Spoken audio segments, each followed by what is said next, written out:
Atos dos Apóstolos, capítulo 4, vamos ler do verso 23 ao 31. Diz assim a palavra de Deus: Uma vez soltos, procuraram os irmãos e lhes contaram quantas coisas lhes haviam dito os principais sacerdotes e os anciãos. Ouvindo isto, unânimes, levantaram a voz a Deus e disseram: Tu, soberano Senhor, que fizeste o céu, a terra, o mar e tudo o que neles há, que disseste por intermédio do Espírito Santo, por boca de Davi, nosso pai, teu servo, por que se enfureceram os gentios e os povos imaginaram coisas vãs?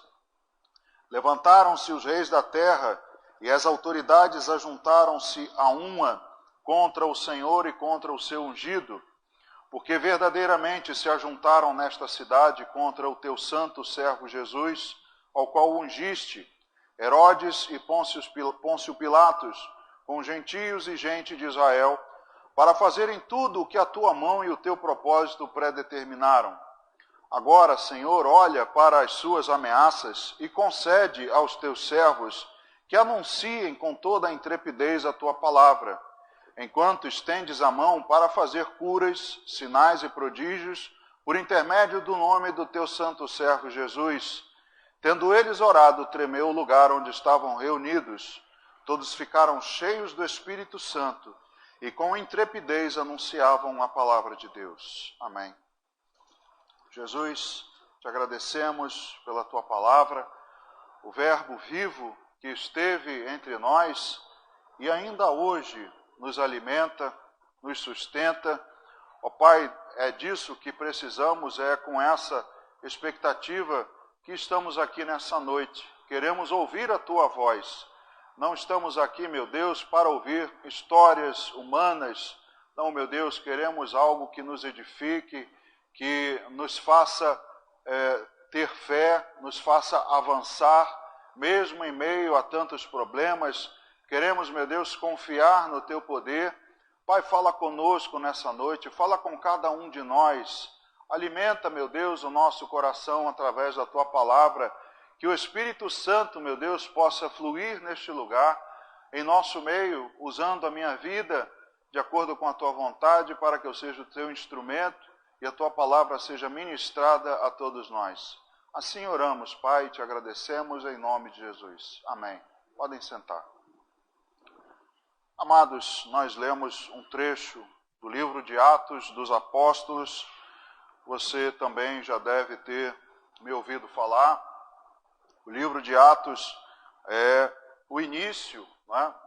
narra o início da igreja, os homens de Deus, a descida do Espírito Santo, a capacitação do povo com poder para serem testemunhas, marca as dificuldades que a igreja enfrentou, não somente os apóstolos e os discípulos, mas a igreja como um todo, todos os milagres, tudo o que Deus fez, e nós olhamos para essa história e vemos que, apesar de todas essas dificuldades, Deus fez com que a sua igreja crescesse. A obra de Deus avançou, a obra de Deus prosperou, homens se renderam, homens e mulheres se renderam, a igreja subiu em poucos dias a números estrondosos.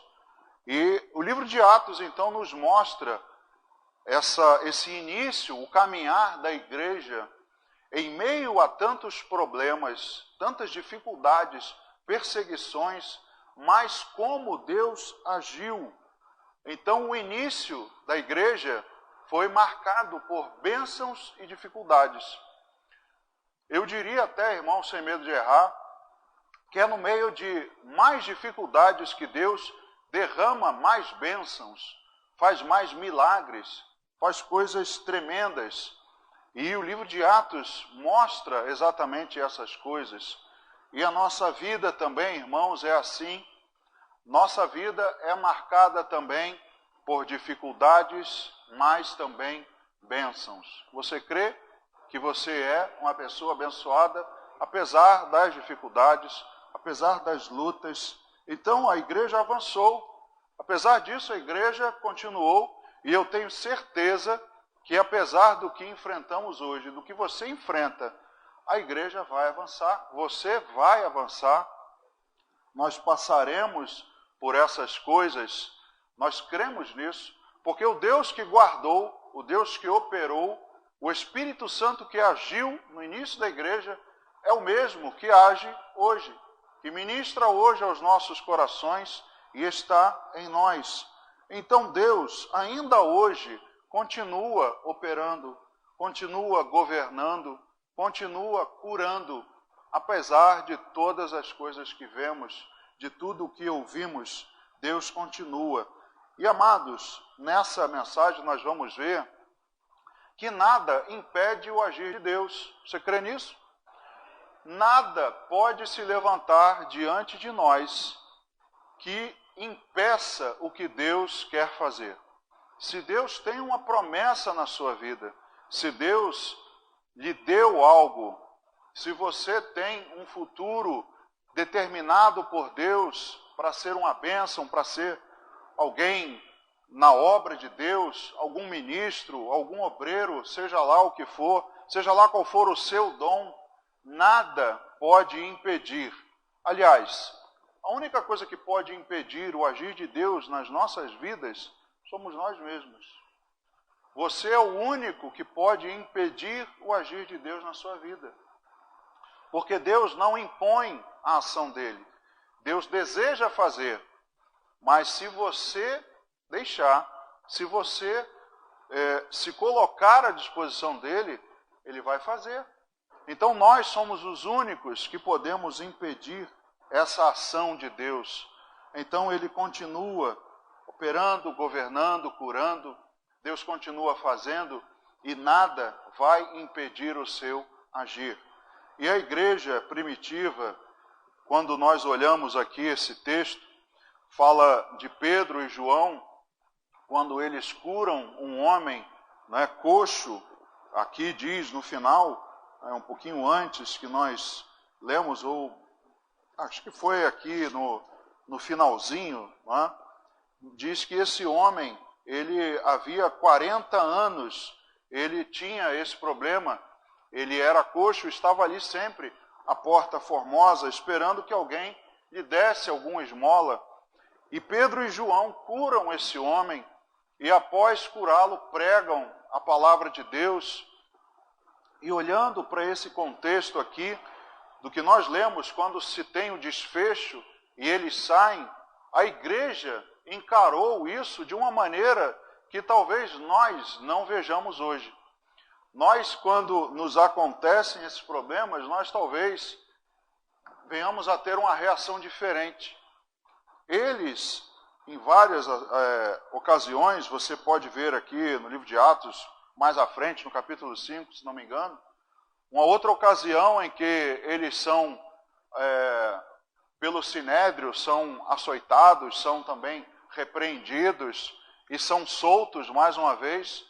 Para eles foi motivo de alegria, por terem sofrido, terem passado por tantas coisas por causa do nome de Jesus.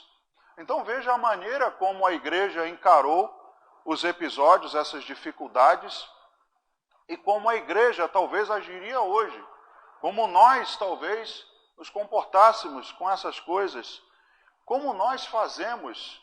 Irmãos, nós temos visto as dificuldades que hoje estão para todo o mundo e nós estamos presenciando o que isso tem trazido de efeito à igreja, do que isso tem trazido à fé das pessoas.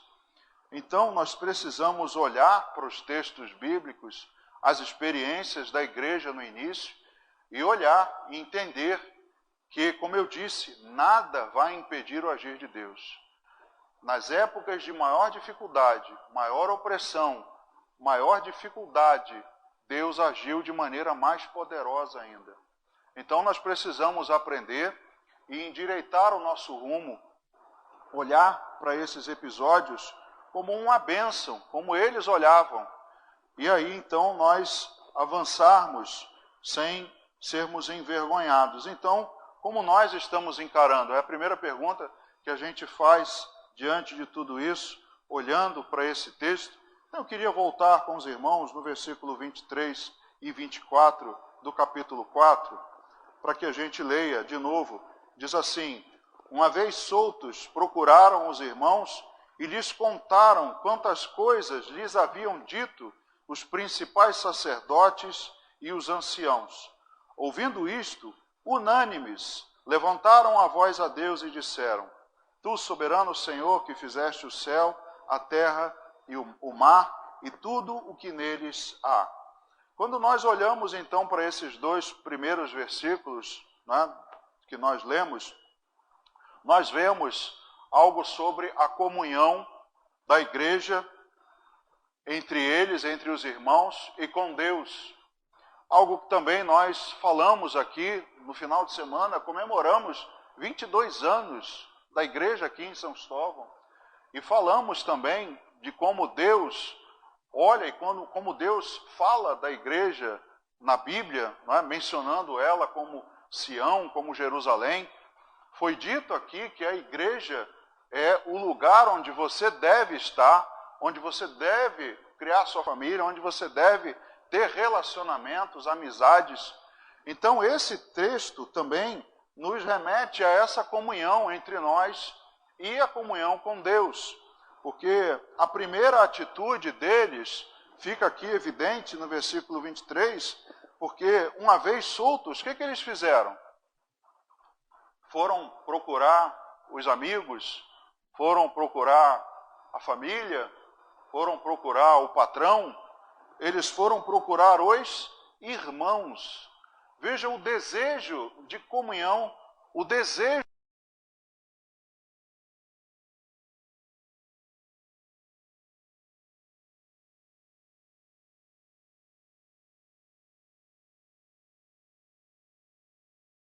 tendo mais esse desejo de procurar os irmãos, de ter relacionamento, de buscar um irmão, de contar para ele, não é? Trocar experiências, compartilhar. Nós talvez não estejamos agindo da mesma maneira que a igreja, porque não há esse desejo de procurar os irmãos. Temos desejo de procurar talvez outras pessoas, mas os irmãos não. O relacionamento, então, fica apagado a cada dia mais, a comunhão cada vez mais se esfriando, e é algo que nós devemos insistir, a comunhão. Queridos, isso é algo que você tem que perseverar, é algo que você tem que se esforçar, insistir nisso, na comunhão. Nós não podemos deixar essa coisa se esfriar, largarmos e esquecermos os irmãos, esse nosso relacionamento, que tanto na Bíblia, por diversas vezes, é mencionado como essencial. Hebreus capítulo 10, nos versículos 24 e 25, veja só o que diz: consideremo-nos também uns aos outros para nos estimularmos ao amor e às boas obras. Não deixemos de congregar-nos, como é costume de alguns, antes façamos admoestações, e tanto mais quanto vedes que o dia se aproxima. Veja, há uma necessidade de que eu considere você, que haja uma mutualidade, que haja uma consideração mútua, eu para você e você comigo, que nós possamos nos estimular ao amor e às obras. Então, se eu não busco esse relacionamento com os irmãos, isso daqui não vai acontecer.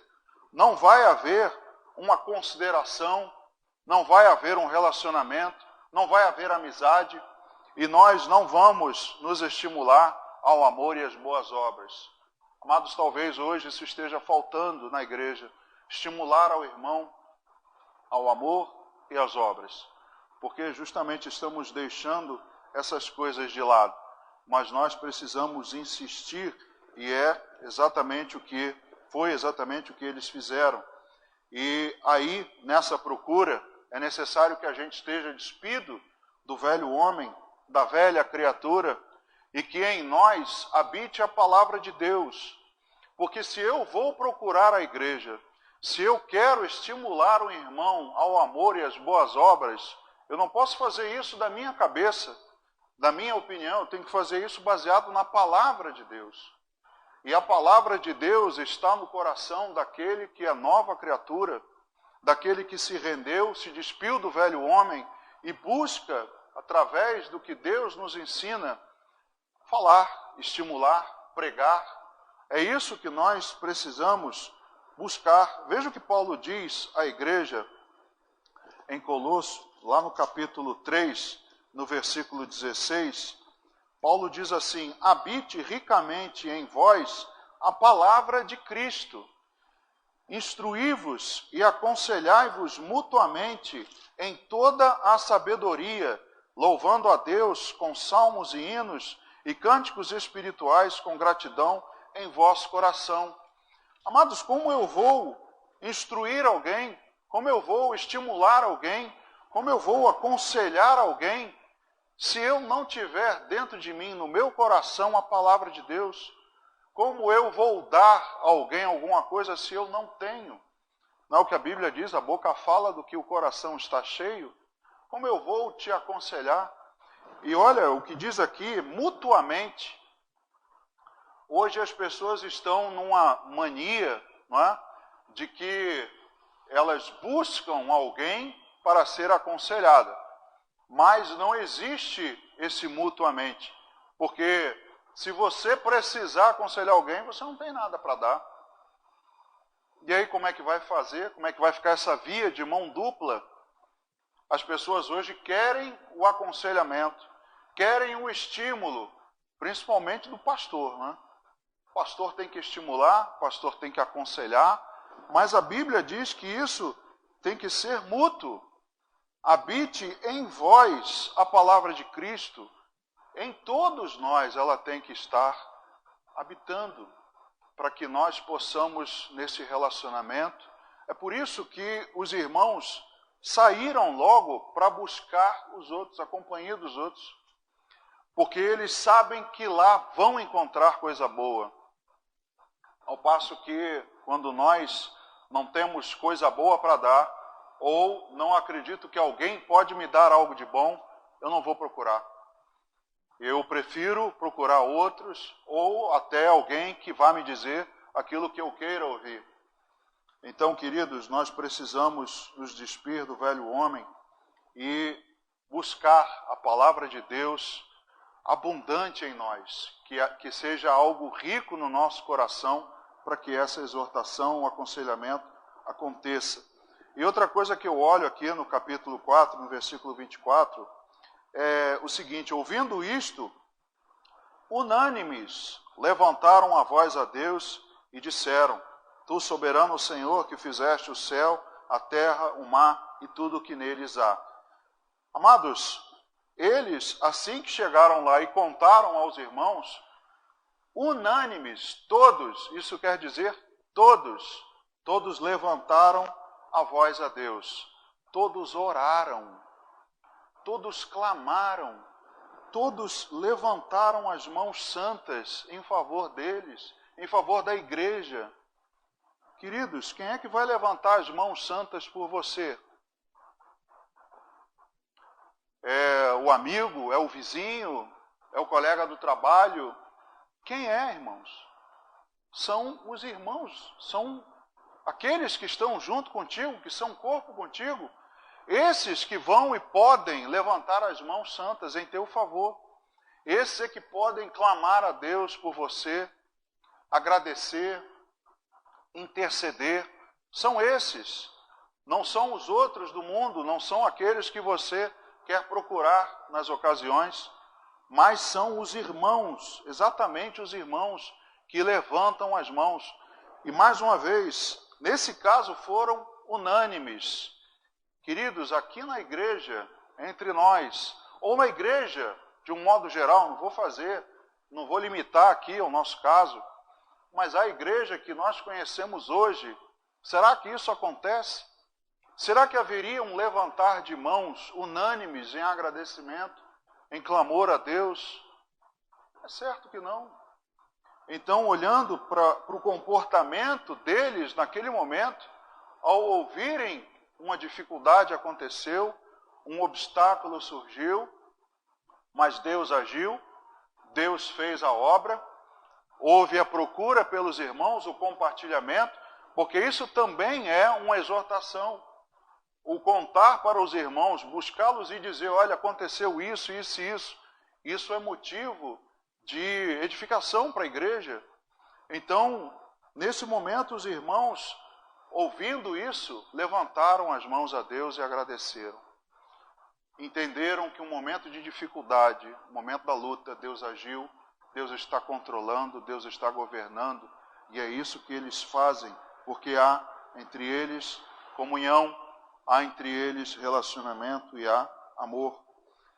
Ainda nesse tema, agora no versículo 25 e 26, diz assim, continuando o versículo anterior, o mar e tudo que neles há, que disseste por intermédio do Espírito Santo, por boca de Davi, nosso pai, teu servo, porque se enfureceram os gentios e os povos imaginaram coisas vãs, levantaram-se os reis da terra e as autoridades ajuntaram-se a uma contra o Senhor e contra o seu ungido.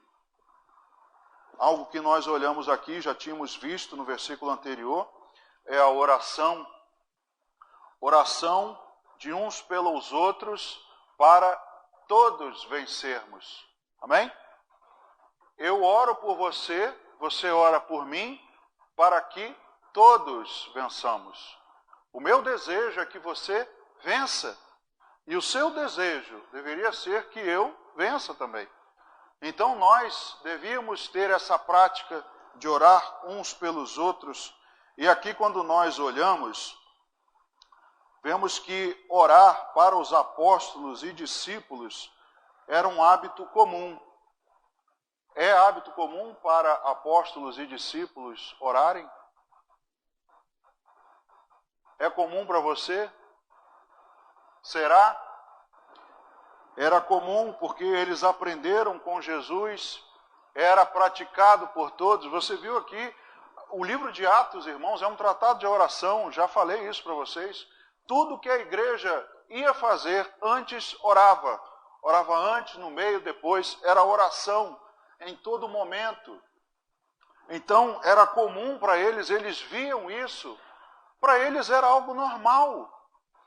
E hoje, irmãos, oração, aliás, hoje não, já há um bom tempo, oração não é nada normal. Porque se você não tem o costume, o hábito de orar, quando você orar, você vai querer se retrair, você vai querer se esconder, você não vai querer orar. E aí, quando o seu irmão precisa de alguém que levante as mãos santas por ele, você não tem esse hábito, você não tem esse costume, não é normal para você. Dizem, né, que quando a gente faz alguma coisa, não sei quantas vezes aí, durante 7 dias, 14 dias, não tem aí uns números, né? Se você mantiver uma atividade durante um tempo, aquilo se torna uma rotina para você. E aí, quando precisar fazer, quando aquilo tiver que acontecer, para você é normal. Vou orar, porque isso para mim é normal. Faço isso todo dia. Mas hoje, a oração, ela é um entrave. Às vezes, para conseguir arrumar alguém que ore, é difícil. As pessoas se sentem acanhadas, não querem, têm vergonha. Porque a oração simplesmente não é um hábito. Porque se for, irmãos, isso sai no automático. Não é? Então, olhamos que para eles, orar era um hábito comum, eles aprenderam isso com Jesus e eles praticavam. E na nossa caminhada, a caminhada da igreja, minha, sua, nós vamos ter obstáculos.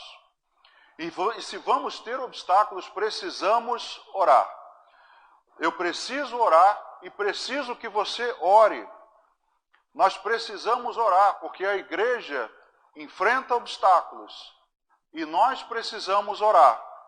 Nós precisamos buscar essa prática para que sejamos vencedores. Vencedores não no estilo de, temos mais recursos, temos mais isso, mais aquilo. Não, mas passamos pelos desafios. Não importa como vamos sair depois, se vamos sair um pouco arranhados, um pouco rasgados, isso não importa. O que importa é passarmos pelas dificuldades. E isso é vencer, é passar por ela. E muitos de nós não estamos conseguindo vencer. Não estamos passando pelas dificuldades, estamos ficando lá atrás. E nós então, irmãos, precisamos orar, porque a nossa caminhada sempre terá oposição. O inimigo se enfureceu contra Jesus, irmãos, e a sua obra. É o que nós dizemos, se você, antes de se render a Cristo, se você estava no mundo, você não tinha um adversário, você tinha um amigo. Porque o significado de Satanás é adversário. Se você estava no mundo, você não tinha um adversário, você tinha um amigo. Mas ao momento que você se rende a Cristo e passa a cooperar com Ele, aí sim você tem um adversário. Aí sim ele é Satanás, até no sentido literal da tradução do nome dele. Você tem um adversário, alguém que vai buscar dificultar, minar o seu caminho, a sua obra, a sua vida, tudo. Ele vai lutar, ele vai investir contra você. E, irmãos, se nós temos tudo isso e reconhecemos tudo isso, nós precisamos orar. Precisamos dessa prática na nossa vida. Precisamos buscar essa comunhão, compartilhar com os irmãos, colocar os nossos problemas, buscar relacionamento, orar uns pelos outros. Veja só, esse texto que nós lemos aqui é algo que está lá no Salmo número 2. Vamos ler o Salmo número 2, versículos 1 e 2. Veja só o que diz. Porque se enfurecem os gentios e os povos imaginam coisas vãs. Os reis da terra se levantam e os príncipes conspiram contra o Senhor e contra o seu ungido. Então, eles aqui, no livro de Atos, fazem menção ao Salmo número 2, que já dizia que havia no reinado, não é? Falando de Davi, mas também falando de Jesus, havia uma oposição. Gentios, povos, todos se enfurecendo contra. E Jesus teve a oposição do inimigo. Jesus, por certa vez, você conhece, ele foi tentado pelo diabo para que ele se rendesse, adorasse ao Senhor, adorasse a Satanás, né, e desistisse, assim não levasse a sua missão até o fim. Ele teve oposição, mas Satanás não saiu vencedor. Jesus, diz a palavra, triunfou deles e os expôs ao desprezo na cruz. Jesus venceu os inimigos, venceu a oposição na cruz. Ao ressuscitar, Jesus venceu a morte, venceu todos os seus adversários. Então, irmãos, é o que eu disse no início, não importa o que se levante diante de nós, nada vai impedir o agir de Deus. Não adianta o inimigo se levantar diante de Jesus, nada vai impedir o seu agir. Não adianta o inimigo se levantar contra você, nada vai impedir o agir de Deus. Então nós precisamos encarar de outra maneira, precisamos enfrentar tudo isso de outra maneira, porque fúria, irmão, já basta do inimigo. Fúria já basta dele contra nós, já basta o desejo da nossa falha, da nossa queda. Ele já está aí para isso, já está em nosso derredor, buscando que isso aconteça. Mas entre nós, irmãos, não deve haver essas coisas.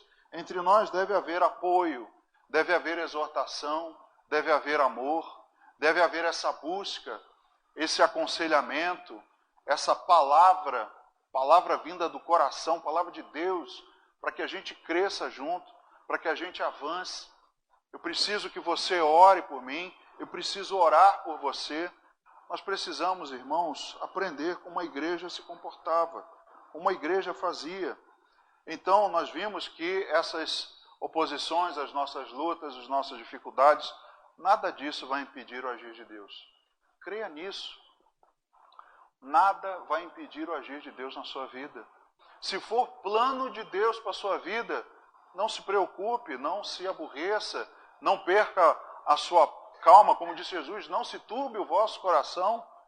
Deus é Deus, Deus continua agindo. Veja o versículo 27 e 28 de Atos 4, porque verdadeiramente se ajuntaram nesta cidade contra o teu santo servo Jesus, ao qual ungiste Herodes e Pôncio Pilatos, com gentios e gente de Israel, para fazerem tudo o que a tua mão e o teu propósito predeterminaram. Todos os povos, ali, mais uma vez, continua falando de Jesus, todos os povos estavam ali representados, povos e poderes representados diante de Jesus no seu julgamento, ali diante do povo. Herodes, Pôncio Pilatos, representando, as potestades, os principados, o mal sendo exercido ali através do Império Romano, e os povos representados, judeus e gentios. Gentios, todos os que não eram judeus, e mais os judeus, ou seja, o mundo todo, toda a humanidade contra, todas as oposições ali representados contra Jesus, todos eles verdadeiramente se ajuntaram. Mas hoje nós também temos o mundo contra nós. Como eu disse, o mundo não vai buscar cooperar para o seu sucesso, para que você vença, para que você prevaleça contra o mal, para que você permaneça nos caminhos de Deus. O mundo vai buscar de todas as maneiras que você caia, que você volte para o mundo, que você desista. Então, da mesma maneira em que todos estavam ali, se opondo a Jesus e que Deus iria fazer através dele, hoje nós também, da mesma maneira, irmãos, todos, o inimigo e todos os povos, o mundo, representado por todos os ímpios, todos eles contra nós, querendo impedir o agir de Deus na nossa vida. Mas qual é o único que pode impedir? Somos nós mesmos. Porque Deus ninguém vai impedir. Então todas as potestades, todas as hostes espirituais, todo mundo contra nós, mas o agir de Deus não será impedido. Queria ler contigo um versículo que você deve conhecer, que está lá em Isaías, capítulo 43, os versículos 11 ao 13. Isaías, capítulo 43, do verso 11 ao 13, diz assim: Eu sou o Senhor, e fora de mim não há Salvador. Eu anunciei salvação, realizei-a e a fiz ouvir.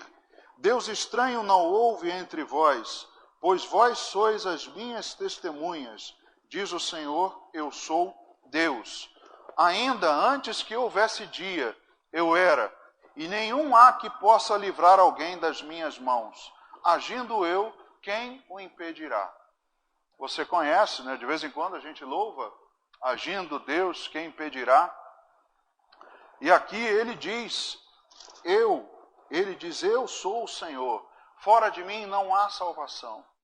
Se eu quiser, eu anunciei, eu fiz, eu realizei, não há outro Deus, Deus estranho não há, e nós somos suas testemunhas, e antes que houvesse dia, ou seja, Deus eterno, Deus poderoso, Deus onisciente, Ele era, e ninguém há que possa livrar alguém das suas mãos. Agindo Ele, quem impedirá? Amados, é como diz a palavra de Deus, Romanos capítulo 8, se não me falha a memória.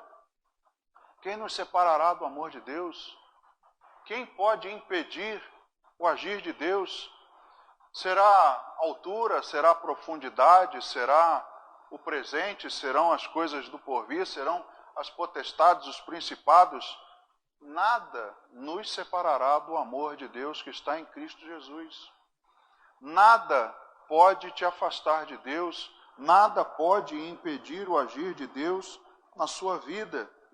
Mas, como eu disse, nós somos os únicos que podemos impedir e nós temos essa responsabilidade. Apesar de Deus já saber, por sua presciência, o que irá acontecer, como o mesmo texto diz, que eles se opuseram para que fosse feito tudo o que a sua mão e o seu propósito predeterminaram. Mesmo Deus sabendo de tudo, mesmo Deus tendo algum propósito, alguma ação atrás de todas as coisas, não há isenção da nossa responsabilidade. Nós não podemos querer nos isentar, dizendo, se era para acontecer, então eu não tenho culpa. Se era para eu não fazer tal coisa, então eu não tenho culpa, porque já era para ser assim.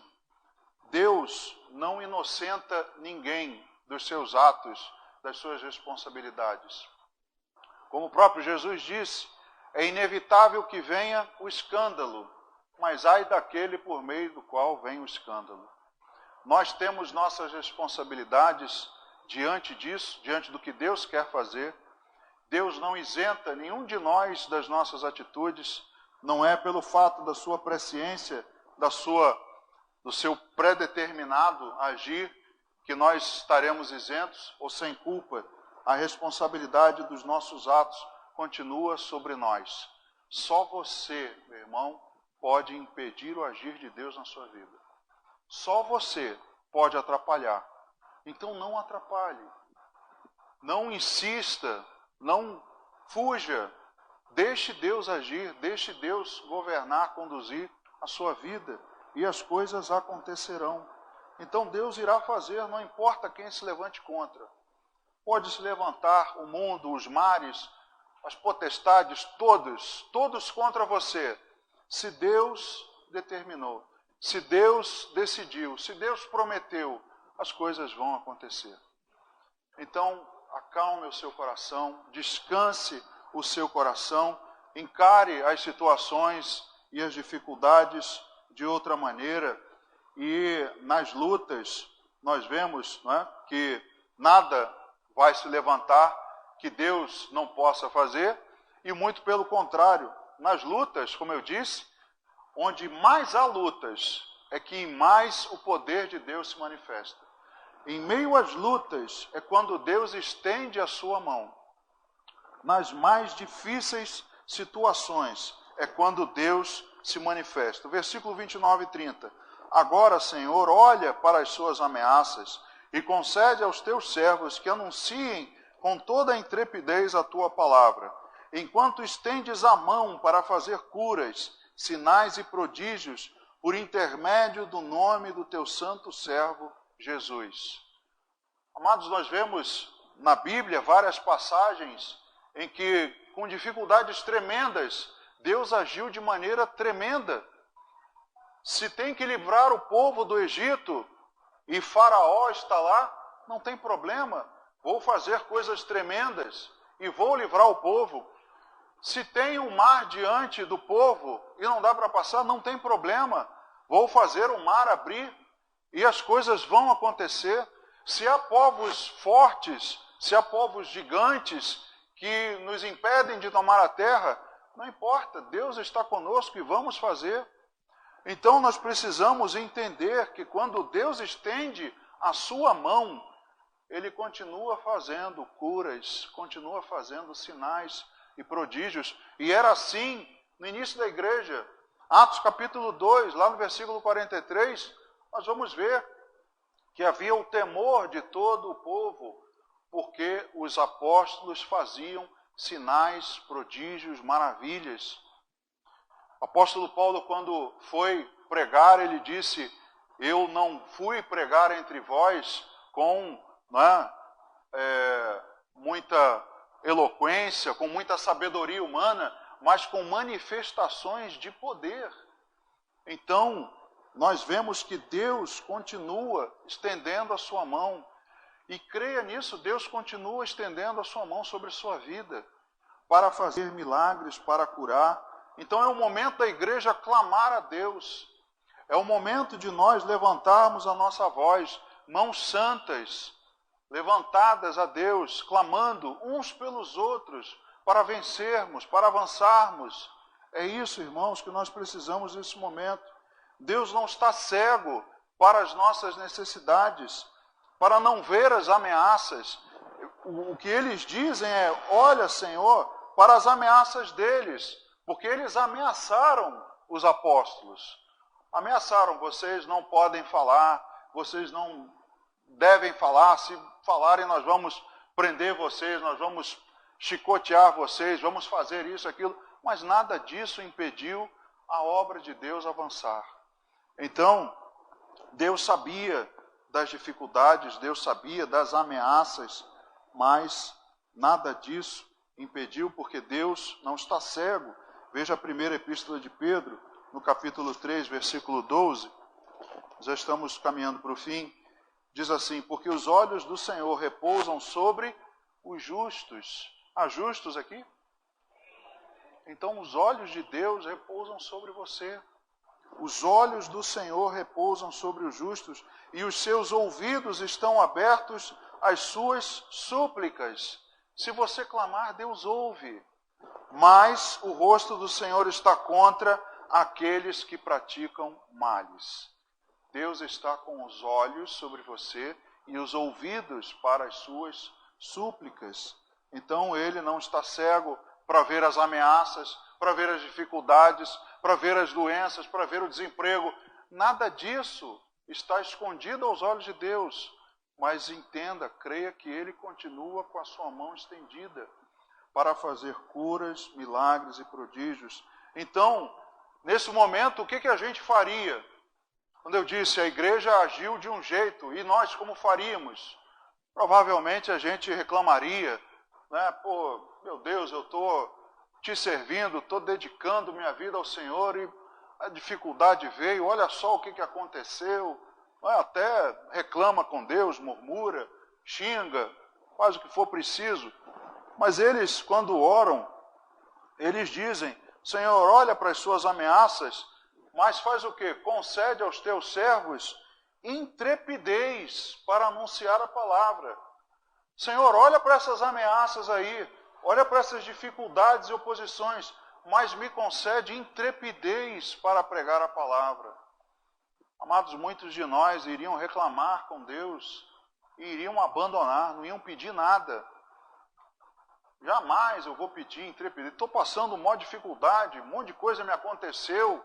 Eu vou pedir, não quero nem mais saber. Estou revoltado com Deus. Eles não fizeram isso. Eles, cientes das dificuldades, pediram intrepidez. Senhor, eu quero mais ousadia. Está ruim? Quero mais ousadia. Quero mais poder. Quero pregar mais. Quero fazer mais a tua vontade, porque eu sei que o Senhor está com a sua mão estendida. Eu sei que o Senhor continua governando. Então, irmãos, Deus continua fazendo milagres. Deus continua operando. Para a gente terminar, Salmo 89, vamos ler o versículo 8 e 13. Salmo número 89, versículo 8 e o versículo 13. Diz assim: ó Senhor, Deus dos exércitos, quem é poderoso como tu és, Senhor, com a tua fidelidade ao redor de ti? Quem é poderoso? É a pergunta do salmista. Quem é poderoso como o Senhor? O verso 13: o teu braço é armado de poder, forte é a tua mão e elevada a tua destra. Veja a declaração do salmista. O Senhor é forte, o Senhor tem um braço forte. O Senhor está comigo. Quem poderá contra ti? Quem é poderoso como tu? Então eu posso descansar. Então eu posso crer que o seu braço, a sua mão poderosa estão comigo, estão me guardando, estão operando, estão curando.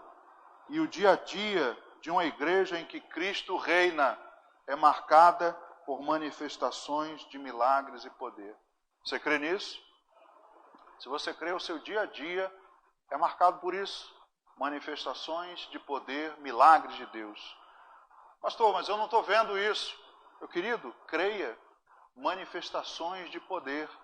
Deus está cuidando de você, ainda que você não veja, ainda que você não saiba. Deus está operando em seu favor, conduzindo sua vida, livrando você a milagres sobre você. E no fim, nós olhamos aqui no versículo 30, diz assim, no versículo 31.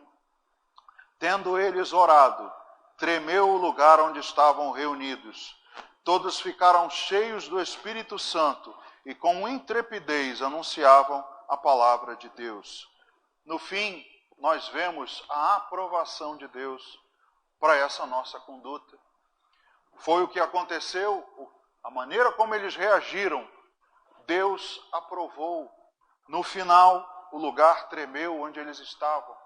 E o Espírito Santo tomou, encheu os que estavam ali reunidos. Amados, no final nós vamos ver a aprovação de Deus ao fazermos a sua vontade. A capacitação do Espírito Santo é o que nos fará ousados para pregar o Evangelho da salvação. É o que nos fará vencer as dificuldades, seguir adiante, superar todos os obstáculos. E essa, irmãos, eu tenho certeza que é uma oração que Deus sempre atenderá. Quando você clamar, Senhor, me dá intrepidez para pregar a Tua palavra. Senhor, me dá poder, me dá ousadia. Senhor, ouve aí, vê aí as acusações, as dificuldades, mas me dá poder para que eu possa fazer a Tua vontade. Essa eu tenho certeza que Deus vai atender. Essa oração Deus sempre vai atender, porque Ele sempre vai capacitar aquele que está disponível nas suas mãos. Aquele que se entrega, se coloca nas suas mãos. Deus capacita, Deus opera. Então creia nisso, confie no braço poderoso, na mão estendida do Senhor sobre a sua vida, e Ele realizará maravilhas. Amém? Vamos orar, vamos ficar de pé. Senhor Jesus, te agradecemos, ó meu Deus, porque sabemos que o Senhor tem cuidado de nós. O Senhor tem estendido as suas mãos sobre essa igreja, como nós estivemos aqui no domingo comemorando pelos 22 anos. Nós somos testemunhas de como o teu braço forte, a tua mão estendida sobre esta obra, meu Deus, prosperou. Como, meu Deus, buscamos a tua vontade, os teus caminhos. Como pedimos ao Senhor ainda hoje, em intrepidez, que o Senhor olhe, meu Deus, os desafios, os obstáculos que se levantam. Ó meu Deus, e temos visto tanta coisa se levantar, não somente a nós aqui, mas a igreja, de um modo geral, tantas dúvidas, tantas incertezas, temores. Ó meu Deus, faz a tua igreja perceber e agir, meu Deus, como ela agia no princípio, porque reconhecia que o Senhor estava governando, o Senhor estava curando, todas as coisas, meu Deus, estavam debaixo das tuas mãos e estão ainda hoje para os justos, aqueles que desejam fazer a tua vontade. Que nós, meu Deus, possamos buscar cada dia mais, perseverar nessa comunhão, perseverar, meu Deus, nos teus caminhos e fazer a tua vontade. Que o Senhor possa, meu Deus, nos abençoar e nos guardar. Assim, Pai, oramos e entregamos as nossas vidas em tuas mãos, em nome de Jesus.